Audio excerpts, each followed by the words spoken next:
Programme खास खबर देख रहे दर्शकों का स्वागत। मैं कमलजीत सिद्धू ते तुसी देख रहे हो द पंजाब टॉक्स। पंजाब लाहौर खास तौर के उत्ते पाकिस्तान दे विच भगत सिंह दे बारे जो केस सीगा उस दे मामले विच एक बारी फिर चर्चा छिड़ी है। की है चर्चा, इस दे उत्ते खास तौर के उत्ते गल करांगे।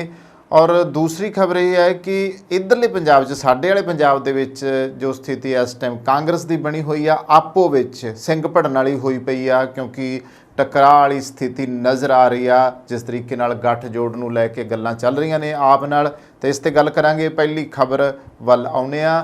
लाहौर दे विच शहीद आजम सरदार भगत सिंह दे केस बारे एक बारी फिर हलचल हुंदी नज़र आई आ, जिस दे उत्ते एक अदालत ने इतराज़ जिहड़ा आ वो जताया, क्योंकि कारण ये बनया है कि शहीद आजम भगत सिंह दे बारे ये गल सामने आई है और पिछले कई सालों तो आ कि ਜਿਹੜੇ ਪਟੀਸ਼ਨ ਕਰਤਾਵਾਂ ने ਪਟੀਸ਼ਨ पाई हुई सी कि भगत सिंह होरां दा जिहड़ा केस अंग्रेज़ हुकूमत वल्लों उस समय चलाया गया सीगा, ਜਦੋਂ कि उन्होंने फांसी की सज़ा दी गई सी भगत सिंह, राजगुरू और सुखदेव नूं।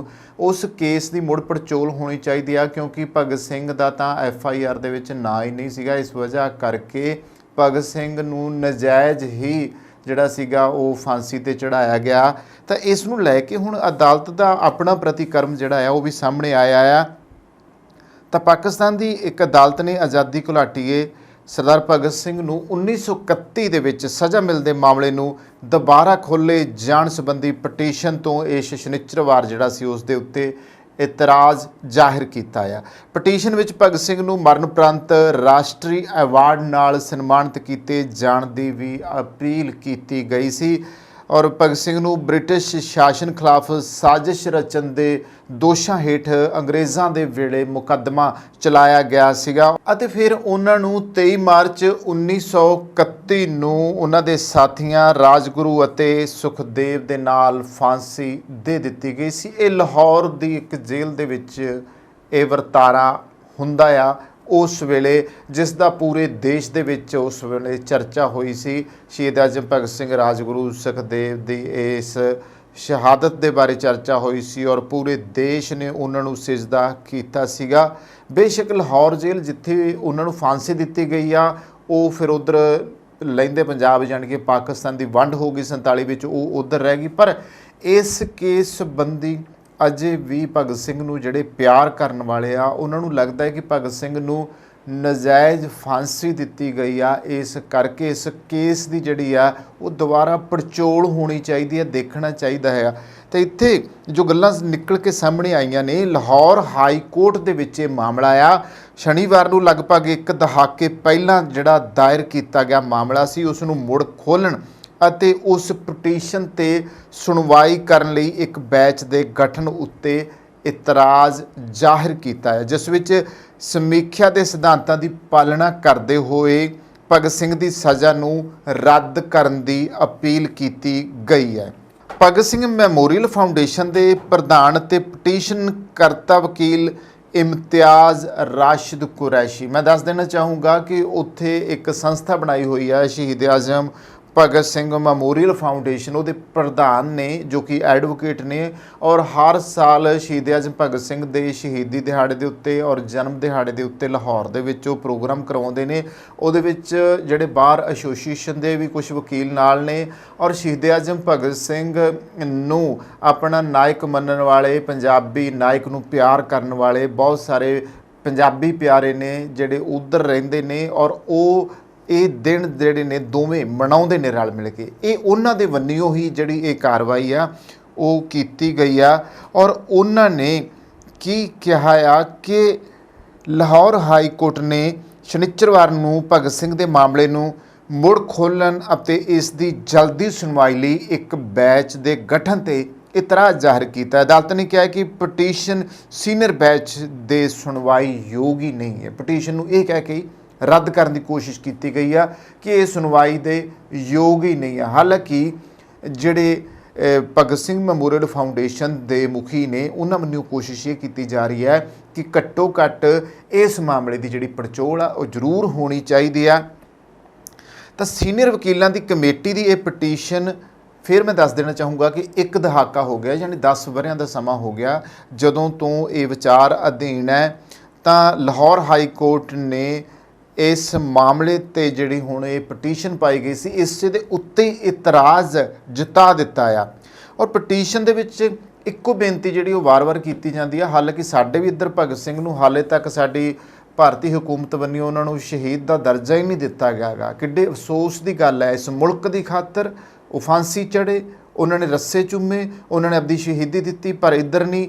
ਤੇ ਇਹੀ ਗੱਲ ਪਾਕਿਸਤਾਨ ਦੇ ਵਿੱਚ ਸ਼ਹੀਦ ਆਜ਼ਮ ਭਗਤ ਸਿੰਘ ਨੂੰ ਪਿਆਰ ਕਰਨ ਵਾਲਾ ਆਵਾਮ ਜੋ ਬੈਠਾ ਆ, ਜਿਹੜੇ ਉੱਥੇ ਲੋਕ ਬੈਠੇ ਨੇ, ਉਹਨਾਂ ਦਾ ਵੀ ਕਹਿਣਾ ਆ ਕਿ ਉਹਨਾਂ ਨੂੰ ਮਰਨ ਉਪਰੰਤ ਰਾਸ਼ਟਰੀ ਪੁਰਸਕਾਰ, ਕੋਈ ਨੈਸ਼ਨਲ ਜਿਹੜਾ ਅਵਾਰਡ ਹੈ ਉਹ ਦਿੱਤਾ ਜਾਵੇ। ਤਾਂ ਭਗਤ ਸਿੰਘ ਨੂੰ ਬ੍ਰਿਟਿਸ਼ ਸ਼ਾਸਨ ਵਿਰੁੱਧ ਸਾਜ਼ਿਸ਼ ਰਚਨ ਦੇ ਦੋਸ਼ ਹੇਠ ਮੁਕੱਦਮਾ ਚਲਾਉਣ ਤੋਂ ਬਾਅਦ 23 ਮਾਰਚ 1931 ਨੂੰ ਉਹਨਾਂ ਦੇ ਸਾਥੀਆਂ ਸਮੇਤ ਲਾਹੌਰ ਦੀ ਸੈਂਟਰਲ ਜੇਲ੍ਹ ਦੇ ਵਿੱਚ ਫਾਂਸੀ ਦੇ ਦਿੱਤੀ ਗਈ ਸੀ। ਤੇ ਫਿਰ ਬਾਅਦ 'ਚ ਤੁਹਾਨੂੰ ਪਤਾ ਆ ਕਿ ਉਸ ਸਮੇਂ ਜਿਹੜੀ ਭਾਰਤੀ ਹੁਕੂਮਤ ਸੀ ਉਹ ਬ੍ਰਿਟਿਸ਼ ਹੁਕੂਮਤ ਸੀਗੀ। ਉਹ ਫਿਰ ਲੋਕਾਂ ਦਾ ਬਾਹਰ ਇਕੱਠ ਵੀ ਸੀ, ਭਗਤ ਸਿੰਘ ਦੇ ਪਰਿਵਾਰ ਵਾਲੇ ਵੀ ਸੀ ਸ਼ਾਮਲ। ਉਹਨਾਂ ਨੂੰ ਪਤਾ ਸੀ ਕਿ ਅੰਗਰੇਜ਼ ਕੀ ਕਰਤੂਤ ਕਾਲੀ ਕਰਨ ਲੱਗੇ ਆ। ਤਾਂ ਇਸ ਕਰਕੇ ਵੈਸੇ ਕਹਿੰਦੇ ਆ ਕਿ ਜਿਹੜਾ ਅੰਗਰੇਜ਼ਾਂ ਨੇ ਦਿਨ ਮਿੱਥਿਆ ਸੀ, ਉਸ ਤੋਂ ਇੱਕ ਦਿਨ ਪਹਿਲਾਂ ਹੀ ਫਾਂਸੀ ਦੇ ਦਿੱਤੀ ਗਈ। ਔਰ ਚੋਰੀਓਂ ਹੀ ਲਾਹੌਰ ਸੈਂਟਰਲ ਜੇਲ੍ਹ ਦੇ ਵਿੱਚੋਂ ਤਿੰਨਾਂ ਦੀਆਂ ਜਿਹੜੀਆਂ ਲਾਸ਼ਾਂ ਸੀਗੀਆਂ ਉਹ ਉੱਥੋਂ ਕੱਢ ਕੇ ਲਿਆ ਕੇ ਜ਼ਿਲ੍ਹਾ ਫਿਰੋਜ਼ਪੁਰ ਦੇ ਲਾਗੇ ਸਤਲੁਜ ਦਰਿਆ ਦੇ ਕੰਢੇ ਦੇ ਉੱਤੇ ਉਹਨਾਂ ਲਾਸ਼ਾਂ ਦਾ ਸੰਸਕਾਰ ਕਰ ਦਿੱਤਾ। ਇਸ ਤੋਂ ਪਹਿਲਾਂ ਕਿ ਕੋਈ ਉੱਥੇ ਪੁੱਛਦਾ, ਅੰਗਰੇਜ਼ਾਂ ਨੇ ਜਿਹੜੇ ਉੱਥੇ ਪੁਲਿਸ ਨੇ ਇਹ ਕਾਰਵਾਈ ਕੀਤੀ ਆ, ਉਹਨਾਂ ਨੇ ਡਰਦਿਆਂ ਹੋਇਆਂ ਅੱਧ ਸੜੀਆਂ ਜਿਹੜੀਆਂ ਲਾਸ਼ਾਂ ਸੀ ਉਹ ਸਤਲੁਜ ਦਰਿਆ ਦੇ ਵਿੱਚ ਰੋੜ ਦਿੱਤੀਆਂ ਸੀ। ਅੱਜ ਉੱਥੇ ਸ਼ਹੀਦੀ ਸਮਾਰਕ ਹੁਸੈਨੀ ਵਾਲਾ ਬਣਿਆ ਹੋਇਆ ਹੈ ਫਿਰੋਜ਼ਪੁਰ ਦੇ ਵਿੱਚ, ਸ਼ਹੀਦ ਆਜ਼ਮ ਭਗਤ ਸਿੰਘ ਰਾਜਗੁਰੂ ਸੁਖਦੇਵ ਦੀ ਯਾਦ ਵਿੱਚ। ਪਰ ਮਿਸਾਲ ਦੀ ਗੱਲ ਇਹ ਹੈ ਕਿ ਭਗਤ ਸਿੰਘ ਅੱਜ ਬੜੇ ਵਰੇ ਹੋ ਗਏ ਨੇ, ਦੋਵਾਂ ਦੇਸ਼ਾਂ ਦਾ ਸਾਂਝਾ ਨਾਇਕ ਹੈ, ਕਿਉਂਕਿ ਅੰਗਰੇਜ਼ਾਂ ਤੋਂ ਗੁਲਾਮੀ ਜਿਹੜੀ ਸੀਗੀ ਉਸ ਤੋਂ ਆਜ਼ਾਦੀ ਦਿਵਾਉਣ ਖਾਤਰ ਹੀ ਉਹਨਾਂ ਨੇ ਆਪਣੀਆਂ ਕੁਰਬਾਨੀਆਂ ਕੀਤੀਆਂ ਨੇ। ਤਾਂ ਇੱਥੇ ਮੈਂ ਇੱਕ ਜ਼ਿਕਰ ਕਰਨਾ ਚਾਹੂੰਗਾ ਕਿ ਭਗਤ ਸਿੰਘ ਨੂੰ ਸ਼ੁਰੂ ਵਿੱਚ ਉਮਰ ਕੈਦ ਦੀ ਸਜ਼ਾ ਸੁਣਾਈ ਗਈ ਸੀ, ਪਰ ਬਾਅਦ ਵਿੱਚ ਇੱਕ ਹੋਰ ਮਨਘੜਤ ਕੇਸ ਵਿੱਚ ਮੌਤ ਦੀ ਸਜ਼ਾ ਸੁਣਾਈ ਗਈ। ਦੇਖਿਓ, ਲਾਹੌਰ ਹਾਈ ਕੋਰਟ ਨੇ ਇੱਕ ਦਹਾਕਾ ਪਹਿਲਾਂ ਦਾਇਰ ਕੇਸ ਨੂੰ ਮੁੜ ਖੋਲ੍ਹਣ ਅਤੇ ਸਮੀਖਿਆ ਦੇ ਸਿਧਾਂਤਾਂ ਦੀ ਪਾਲਣਾ ਕਰਦੇ ਹੋਏ ਭਗਤ ਸਿੰਘ ਦੀ ਸਜ਼ਾ ਨੂੰ ਰੱਦ ਕਰਨ ਵਾਲੀ ਪਟੀਸ਼ਨ ਤੇ ਸੁਣਵਾਈ ਲਈ ਇੱਕ ਵੱਡੇ ਬੈਂਚ ਦੇ ਗਠਨ ਦੀ ਮੰਗ ਹੀ ਕੀਤੀ ਸੀ ਨਾ, ਉਸੇ ਤੇ ਇਤਰਾਜ਼ ਜਤਾਇਆ ਹੈ। ਤਾਂ ਜਿਹੜੀ ਭਗਤ ਸਿੰਘ ਮੈਮੋਰੀਅਲ ਫਾਊਂਡੇਸ਼ਨ ਦਾ ਮੈਂ ਜ਼ਿਕਰ ਕਰਦਾ ਹਾਂ, ਇਹਦੇ ਜਿਹੜੇ ਚੇਅਰਮੈਨ ਤੇ ਪਟੀਸ਼ਨਰ ਨੇ ਜਿਨ੍ਹਾਂ ਨੇ ਇਹ ਪਟੀਸ਼ਨ ਪਾਈ ਸੀ, ਵਕੀਲ ਨੇ ਇਮਤਿਆਜ਼ ਰਸ਼ੀਦ ਕੁਰੈਸ਼ੀ ਸਾਹਿਬ। ਤੇ ਲਾਹੌਰ ਹਾਈ ਕੋਰਟ ਨੇ ਭਗਤ ਸਿੰਘ ਦੇ ਕੇਸ ਨੂੰ ਮੁੜ ਖੋਲ੍ਹਣ ਤੇ ਇਸ ਦੀ ਤੇਜ਼ੀ ਨਾਲ ਸੁਣਵਾਈ ਲਈ ਵੱਡੇ ਬੈਂਚ ਦੇ ਗਠਨ ਦੇ ਉੱਤੇ ਹੁਣ ਇਤਰਾਜ਼ ਪ੍ਰਗਟ ਕੀਤਾ ਆ। ਕੁਰੈਸ਼ੀ ਨੇ ਕਿਹਾ ਸੀ ਕਿ ਸੀਨੀਅਰ ਵਕੀਲਾਂ ਦੀ ਕਮੇਟੀ ਦੀ ਇਹ ਪਟੀਸ਼ਨ ਇੱਕ ਦਹਾਕੇ ਤੋਂ ਹਾਈ ਕੋਰਟ 'ਚ ਵਿਚਾਰ ਅਧੀਨ ਹੈ। ਉਹਨਾਂ ਕਿਹਾ ਕਿ ਜਸਟਿਸ ਸੁਜਾਤ ਅਲੀ ਖਾਨ ਨੇ 2013 ਦੇ ਵਿੱਚ ਵੱਡੇ ਬੈਂਚ ਦਾ ਗਠਨ ਕਰਨ ਲਈ ਮਾਮਲਾ ਚੀਫ ਜਸਟਿਸ ਕੋਲ ਭੇਜੇ ਜਾਣ ਤੋਂ ਬਾਅਦ ਇਹ ਲਟਕ ਰਿਹਾ ਆ। ਉਹਨਾਂ ਇਹ ਵੀ ਕਿਹਾ ਸੀ ਭਗਤ ਸਿੰਘ ਨੇ ਉਪ ਮਹਾਦੀਪ ਦੀ ਆਜ਼ਾਦੀ ਲਈ ਲੜਾਈ ਲੜੀ ਸੀ, ਔਰ ਇਸ ਵਿੱਚ ਕਿਹਾ ਗਿਆ ਸੀ ਕਿ ਭਗਤ ਸਿੰਘ ਉਪ ਮਹਾਦੀਪ ਵਿੱਚ ਨਾ ਸਿਰਫ ਸਿੱਖਾਂ ਅਤੇ ਹਿੰਦੂਆਂ ਵੱਲੋਂ ਬਲਕਿ ਮੁਸਲਮਾਨਾਂ ਦੇ ਵੱਲੋਂ ਵੀ ਉਸ ਨੂੰ ਓਨਾ ਹੀ ਸਤਿਕਾਰ ਦਿੱਤਾ ਜਾਂਦਾ ਆ।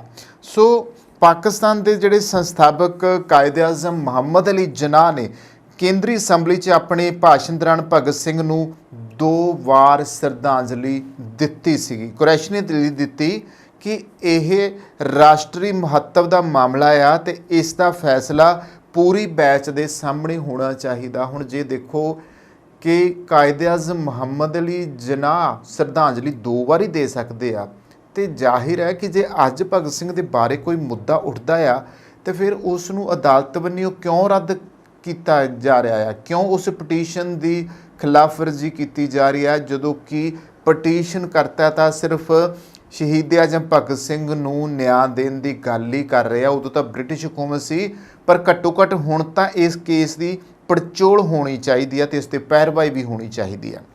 ਇੱਥੇ ਇੱਕ ਹੋਰ ਗੱਲ ਵੀ ਸਾਹਮਣੇ ਆਈ ਸੀ ਕਿ ਇੱਕ ਦਹਾਕੇ ਪਹਿਲਾਂ FIR ਮਿਲੀ ਸੀ, ਜਿਸ ਦੇ ਵਿੱਚ ਇਹ ਪਤਾ ਲੱਗਾ ਸੀ ਕਿ ਸ਼ਹੀਦ ਆਜ਼ਮ ਭਗਤ ਸਿੰਘ ਹੋਰਾਂ ਦਾ ਜਿਹੜਾ ਨਾਮ ਹੈ ਉਸ FIR ਦੇ ਵਿੱਚ ਦਰਜ ਨਹੀਂ ਸੀਗਾ।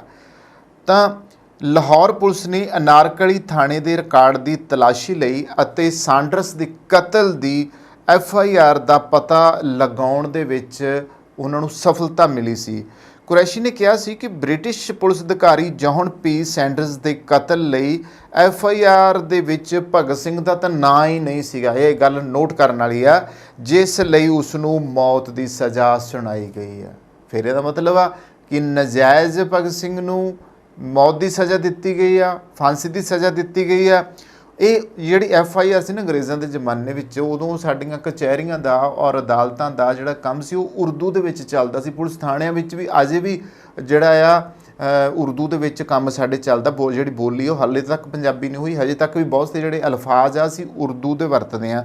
ਉਰਦੂ ਵਿੱਚ ਲਿਖੀ ਗਈ ਇਹ FIR 17 ਦਸੰਬਰ 1928 ਨੂੰ ਸ਼ਾਮ 4:30 ਵਜੇ ਦੋ ਅਣਪਛਾਤੇ ਬੰਦੂਕਧਾਰੀਆਂ ਵਿਰੁੱਧ ਅਨਾਰਕਲੀ ਥਾਣੇ ਵਿੱਚ ਦਰਜ ਕੀਤੀ ਗਈ ਹੈ। ਸੁਣਿਓ ਤਾਂ ਕੁਰੈਸ਼ੀ ਨੇ ਕਿਹਾ ਕਿ ਭਗਤ ਸਿੰਘ ਦੇ ਕੇਸ ਦੀ ਸੁਣਵਾਈ ਕਰ ਰਹੇ ਵਿਸ਼ੇਸ਼ ਜੱਜਾਂ ਨੇ ਕੇਸ ਵਿੱਚ 450 ਗਵਾਹਾਂ ਨੂੰ ਸੁਣੇ ਬਿਨਾਂ ਹੀ ਉਸ ਨੂੰ ਮੌਤ ਦੀ ਸਜ਼ਾ ਸੁਣਾ ਦਿੱਤੀ ਸੀ। ਉਹਨਾਂ ਕਿਹਾ ਕਿ ਭਗਤ ਸਿੰਘ ਦੇ ਵਕੀਲਾਂ ਨੂੰ ਜਿਰਾ ਕਰਨ ਦਾ ਮੌਕਾ ਵੀ ਨਹੀਂ ਦਿੱਤਾ ਗਿਆ ਸੀ ਬ੍ਰਿਟਿਸ਼ ਹਕੂਮਤ ਦੇ ਸਮੇਂ।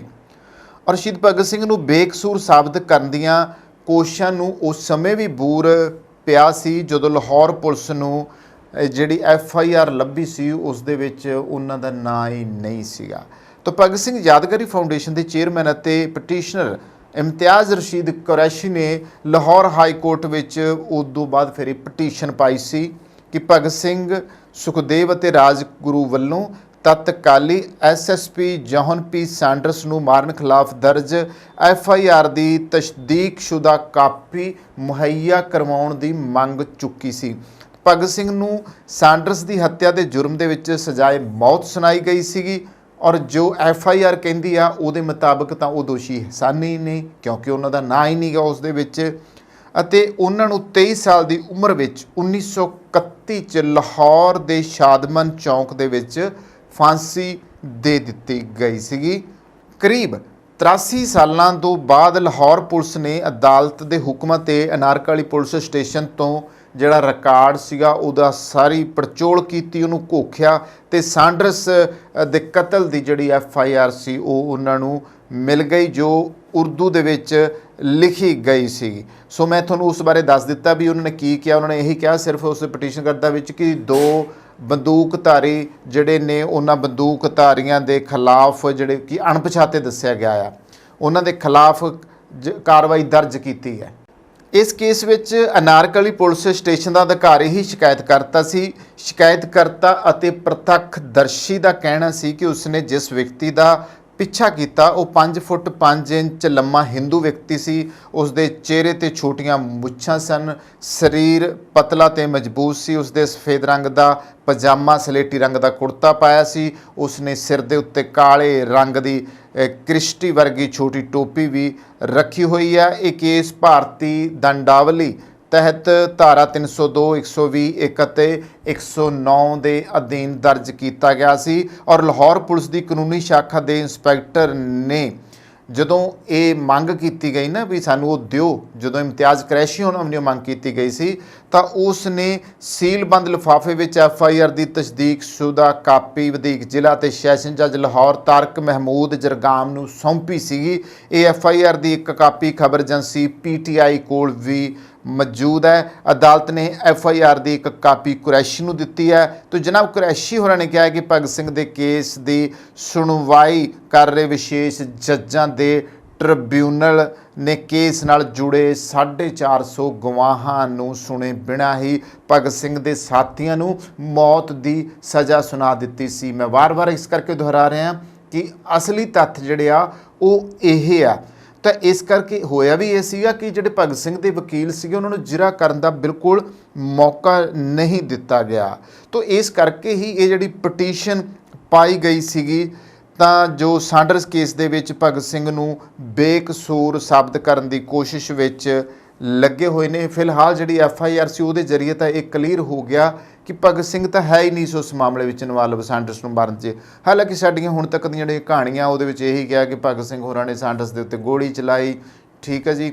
ਤੋ ਬੜਾ ਕੁਛ ਇੱਦਾਂ ਦਾ ਹੁਣ ਤੱਕ ਅਸੀਂ ਸੁਣਦੇ ਆਏ ਹਾਂ, ਬਸ਼ਰਤੇ ਕਿ ਜਿਹੜੀ FIR ਉਹਦੇ ਵਿੱਚ ਮਾਮਲਾ ਹੀ ਕਲੀਅਰ ਹੋ ਗਿਆ ਕਿ ਭਗਤ ਸਿੰਘ ਹੋਰਾਂ ਦੇ ਉੱਪਰ ਤਾਂ ਸੈਂਡਰਸ ਕੇਸ ਦੇ ਵਿੱਚ ਕੋਈ FIR ਦਰਜ ਹੀ ਨਹੀਂ ਸੀਗੀ। ਫਿਲਹਾਲ ਹੁਣ ਦੇਖਣਾ ਇਹ ਹੋਊਗਾ ਕਿ ਜਿਸ ਤਰੀਕੇ ਇਹ ਮਾਮਲਾ ਹੁਣ ਉੱਥੇ ਅਦਾਲਤ ਦੇ ਵੱਲੋਂ ਇਸ ਦੇ ਉੱਤੇ ਇਤਰਾਜ਼ ਪ੍ਰਗਟ ਕੀਤਾ ਗਿਆ ਆ ਕਿ ਭਗਤ ਸਿੰਘ ਨੂੰ ਪਿਆਰ ਕਰਨ ਵਾਲੇ ਇਮਤਿਆਜ਼ ਕੁਰੈਸ਼ੀ ਸਾਹਿਬ, ਉਹਨਾਂ ਦੇ ਸਾਥੀ ਔਰ ਜਿਹੜੇ ਬਾਕੀ ਜਣੇ ਨੇ ਕਿ ਉਹਨਾਂ ਨੂੰ ਇਸ ਮਾਮਲੇ ਵਿੱਚ ਕੋਈ ਨਿਆਂ ਮਿਲਦਾ ਆ ਜਾਂ ਨਹੀਂ ਮਿਲਦਾ। ਜੇ ਨਹੀਂ ਵੀ ਮਿਲਦਾ ਤਾਂ ਇਹ ਇੰਨੀ ਗੱਲ ਤਾਂ ਜ਼ਰੂਰ ਸਾਬਤ ਆ, ਇਸ ਦੇ ਉੱਤੇ ਜ਼ਰੂਰ ਗੱਲ ਹੋਣੀ ਚਾਹੀਦੀ ਹੈ, ਛਿੜਨੀ ਚਾਹੀਦੀ ਆ ਗੱਲ ਕਿ ਅੰਗਰੇਜ਼ਾਂ ਨੇ ਸਾਡੇ ਨਾਲ ਕੀ ਕੁਛ ਧੱਕੇ ਕੀਤੇ ਨੇ। ਹਾਲਾਂਕਿ ਸੈਂਡਰਸ ਮਾਮਲੇ ਵਿੱਚ FIR ਨੇ ਕਲੀਅਰ ਕਰ ਦਿੱਤਾ ਹੈ ਕਿ ਭਗਤ ਸਿੰਘ ਹੋਰੀ ਸੈਂਡਰਸ ਕਤਲ ਕੇਸ ਦੇ ਵਿੱਚ ਸ਼ਾਮਲ ਹੀ ਨਹੀਂ ਸੀਗੇ, ਪਰ ਫਿਰ ਵੀ ਉਹਨਾਂ ਨੂੰ ਨਜਾਇਜ਼ ਅੰਗਰੇਜ਼ ਹਕੂਮਤ ਦੇ ਵੱਲੋਂ ਧੱਕੇ ਨਾਲ ਫਾਂਸੀ ਦਿੱਤੀ ਗਈ। ਹਾਲਾਂਕਿ ਉਹਨਾਂ ਨੂੰ ਬਚਾ ਵੀ ਸਕਦੇ ਸੀ। ਮਹਾਤਮਾ ਗਾਂਧੀ ਉੱਤੇ ਵੀ ਬਲੇਮ ਆਉਂਦਾ ਹੈ ਕਿ ਉਹਨੇ ਬਚਾਉਣ ਦੀ ਕੋਸ਼ਿਸ਼ ਨਹੀਂ ਕੀਤੀ ਔਰ ਵਾਇਸਰਾਏ ਨਾਲ ਮਹਾਤਮਾ ਗਾਂਧੀ ਦੀ ਕੋਈ ਆਪਸੀ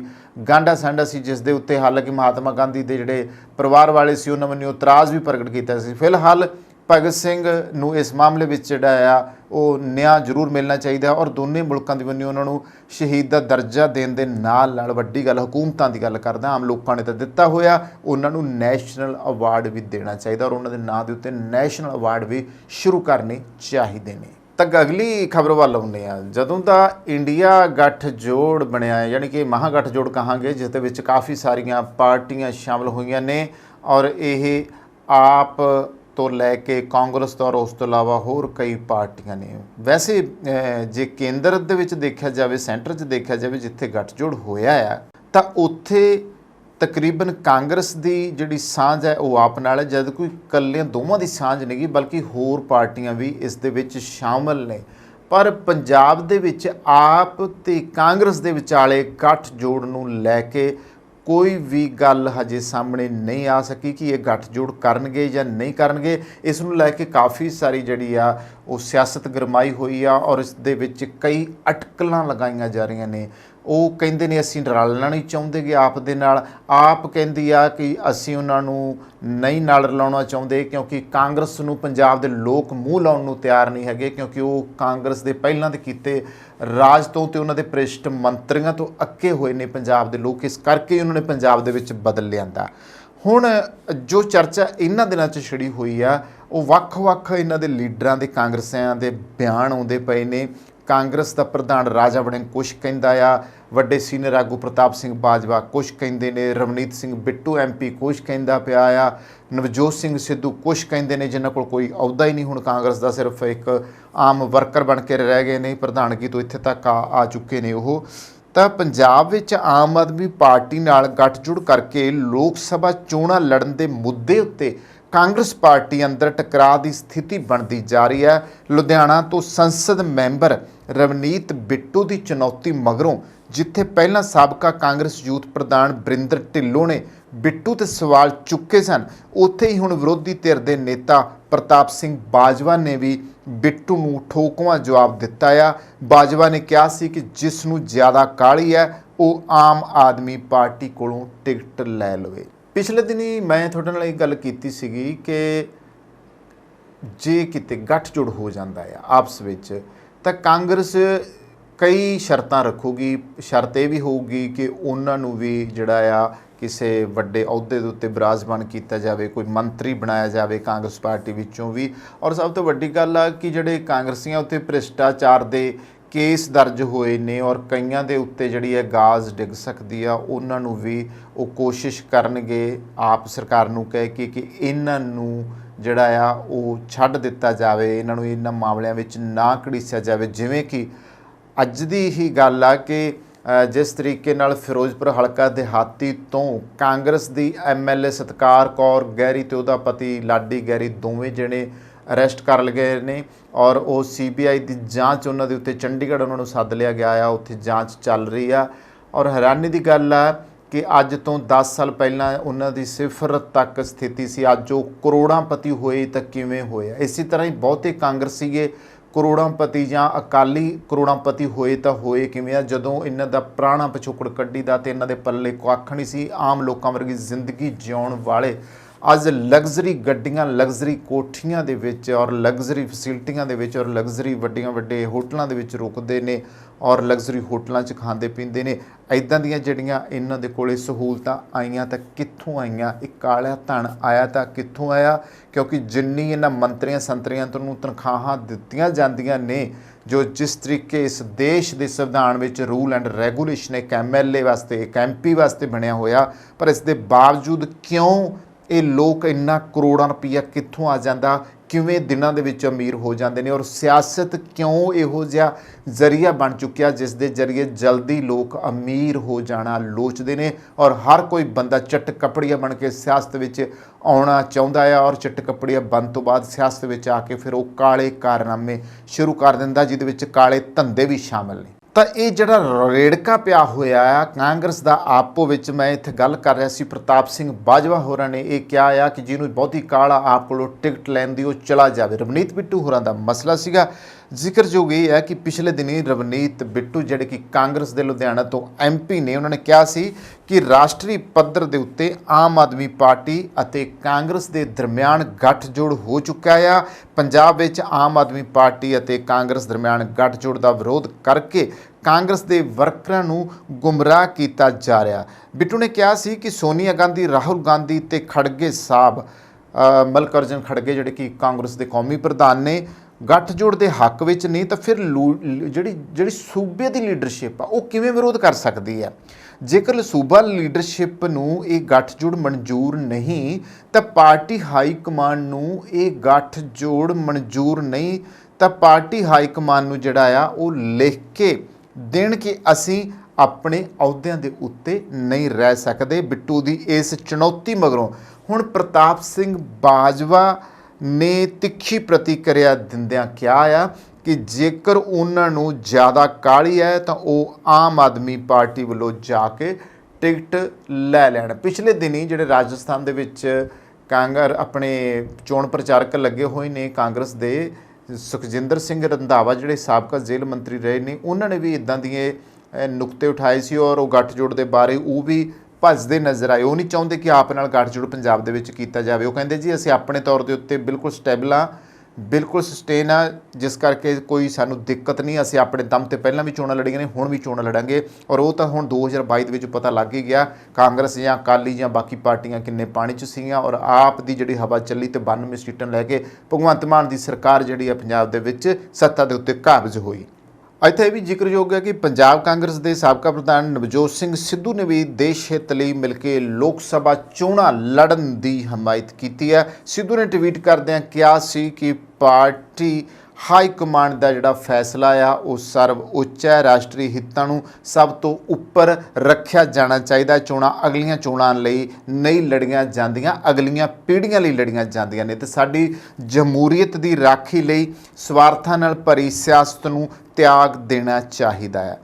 ਦੱਸ ਦਈਏ ਕਿ ਆਗਾਮੀ 2024 ਦੀਆਂ ਲੋਕ ਸਭਾ ਚੋਣਾਂ 'ਚ ਕੇਂਦਰ ਦੀ ਨਰਿੰਦਰ ਮੋਦੀ ਸਰਕਾਰ ਨੂੰ ਟੱਕਰ ਦੇਣ ਲਈ ਦੇਸ਼ ਦੀਆਂ ਪ੍ਰਮੁੱਖ ਵਿਰੋਧੀ ਪਾਰਟੀਆਂ ਦੇ ਵੱਲੋਂ ਇੱਕ ਗੱਠਜੋੜ ਬਣਾਇਆ ਗਿਆ ਜਿਸ ਦਾ ਨਾਮ ਮਹਾ ਗੱਠਜੋੜ ਇੰਡੀਆ ਰੱਖਿਆ ਗਿਆ। ਇਸ ਵਿੱਚ ਸ਼ਾਮਲ ਪ੍ਰਮੁੱਖ ਪਾਰਟੀ ਕਾਂਗਰਸ ਅਤੇ ਆਮ ਆਦਮੀ ਪਾਰਟੀ ਦੇ ਗੱਠਜੋੜ ਨੂੰ ਲੈ ਕੇ ਚਰਚਾ ਦਾ ਬਾਜ਼ਾਰ ਪੂਰੀ ਤਰ੍ਹਾਂ ਗਰਮ ਹੈ। ਜੇਕਰ ਪੰਜਾਬ ਦੀ ਗੱਲ ਕਰੀਏ ਤਾਂ ਕਾਂਗਰਸ ਪਾਰਟੀ ਦੇ 3 ਵਾਰ ਸੰਸਦ ਮੈਂਬਰ ਰਹੇ ਰਵਨੀਤ ਸਿੰਘ ਬਿੱਟੂ ਇਸ ਗੱਠਜੋੜ ਲਈ ਸਹਿਮਤ ਹੋ ਗਏ ਨੇ, ਜਦੋਂ ਕਿ ਪ੍ਰਤਾਪ ਸਿੰਘ ਬਾਜਵਾ ਅਤੇ ਪੰਜਾਬ ਕਾਂਗਰਸ ਦੇ ਪ੍ਰਧਾਨ ਰਾਜਾ ਵੜਿੰਗ ਸਮੇਤ ਸੂਬਾ ਕਾਂਗਰਸ ਦੀ ਲੀਡਰਸ਼ਿਪ ਨੇ ਹਾਈ ਕਮਾਂਡ ਦੇ ਸਾਹਮਣੇ ਸੂਬੇ 'ਚ ਇਕੱਲਿਆਂ ਹੀ ਚੋਣਾਂ ਲੜਨ ਦਾ ਮੁੱਦਾ ਚੁੱਕਿਆ ਹੋਇਆ। ਰਵਨੀਤ ਬਿੱਟੂ ਦੇ ਇਸ ਬਿਆਨ ਦੇ ਮਗਰੋਂ ਹੀ ਪ੍ਰਤਾਪ ਸਿੰਘ ਬਾਜਵਾ ਨੇ ਪਲਟਵਾਰ ਕੀਤਾ ਆ ਔਰ ਉਹ ਕਹਿੰਦੇ ਨੇ ਕਿ ਜਿਹੜੇ ਬਾਹਲੇ ਉਧਰੇ ਪਏ ਨੇ ਉਹ ਆਮ ਆਦਮੀ ਪਾਰਟੀ ਵੱਲੋਂ ਟਿਕਟ ਲੈ ਲੈਣ।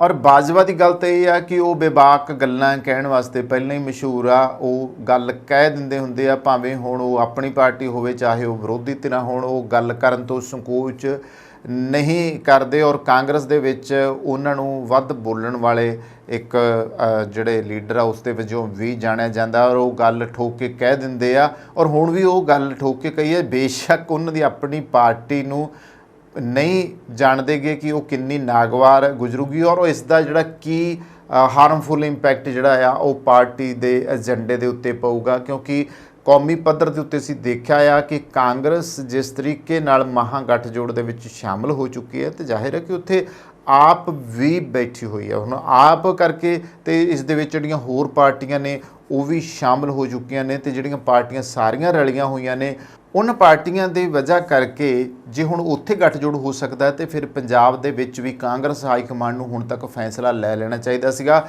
ਪਰ ਗੱਲ ਉਹ ਆ ਵੀ ਹੁਣ ਜਿਹੜੀ ਸਥਿਤੀ ਇਹਨਾਂ ਦਿਨਾਂ 'ਚ ਬਣੀ ਹੋਈ ਆ, ਉਹਨਾਂ ਦੇ ਸਿੰਗ ਬਣਾਉਣ ਦੀ ਬਣੀ ਹੋਈ ਆ। ਇਸੇ ਤਰ੍ਹਾਂ ਬੀਤੇ ਦਿਨੀ ਪੰਜਾਬ ਯੂਥ ਕਾਂਗਰਸ ਦੇ ਸਾਬਕਾ ਪ੍ਰਧਾਨ ਬਰਿੰਦਰ ਸਿੰਘ ਢਿੱਲੋਂ ਨੇ ਵੀ ਇਸ ਮੁੱਦੇ ਨੂੰ ਚੁੱਕਿਆ। ਇਸ ਗੱਠਜੋੜ ਦੀਆਂ ਖਬਰਾਂ ਦਰਮਿਆਨ ਇਕੱਲਿਆਂ ਹੀ ਚੋਣ ਲੜਨ ਅਤੇ ਸੰਸਦ ਮੈਂਬਰ ਰਮਨੀਤ ਸਿੰਘ ਬਿੱਟੂ ਉੱਤੇ ਤਿੱਖਾ ਨਿਸ਼ਾਨਾ ਵਿੰਨ੍ਹਦੇ ਹੋਏ ਗੱਠਜੋੜ ਨੂੰ ਲੈ ਕੇ ਪੰਜਾਬ 'ਚ ਦੋਵਾਂ ਪਾਰਟੀਆਂ ਦੇ ਆਗੂ ਤੇ ਵਰਕਰ ਬੁਰੀ ਤਰੀਕੇ ਨਾਲ ਦੁਚਿੱਤੀ ਵਿੱਚ ਨਜ਼ਰ ਆ ਰਹੇ ਨੇ ਕਿ ਆਉਣ ਵਾਲੀਆਂ ਚੋਣਾਂ ਵਿੱਚ ਕੀ ਰੂਪਰੇਖਾ ਤਿਆਰ ਕੀਤੀ ਜਾਊਗੀ।